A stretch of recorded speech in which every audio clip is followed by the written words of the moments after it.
నటసింహం నందమూరి బాలకృష్ణ ఈ సంక్రాంతి బరిలో భారీ విజయాన్ని నమోదు చేశారు. ఈ ఏడాది కూడా తానే సంక్రాంతి హీరోనని నిరూపించారాయన.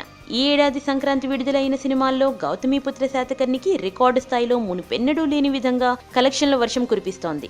ఈ ఏడాది సంక్రాంతికి విడుదలైన ఖైదీ నెంబర్ 150, గౌతమిపుత్ర శాతకర్ణి, శతమానం భవతి సినిమాలు హిట్ టాక్ ను పొంది తెలుగు సినీ ప్రేక్షకులను విశేషంగా అలరిస్తున్నాయి.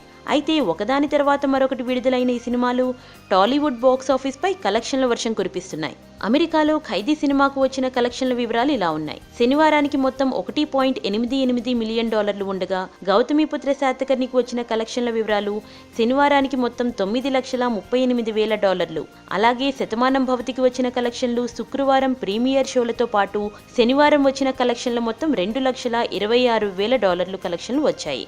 ఖైదీ నెంబర్ 150 సినిమా కంటే శాతకర్ణి సినిమా కలెక్షన్లే ఎక్కువగా ఉన్నాయి అమెరికాలో. వీకెండ్ శనివారం కూడా శాతకర్ణికే ఎక్కువ రావడం గమనార్హం. ఖైదీ సినిమా మొదటి రోజు కలెక్షన్స్ పై ఆఫర్స్ ఇచ్చే యాప్స్ ప్రభావం ఉందని సోషల్ మీడియాలో వార్తలు గుప్పమన్న విషయం తెలిసింది.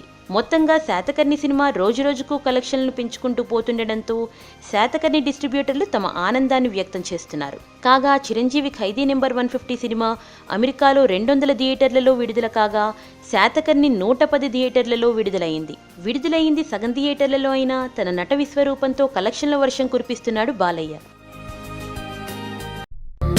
ఇలాంటి మరిన్ని తెలుగు టాపిక్స్ గురించి తెలుసుకోవాలంటే మా తెలుగు ట్రెండ్స్ ఛానల్ కి సబ్స్క్రైబ్ చేయండి.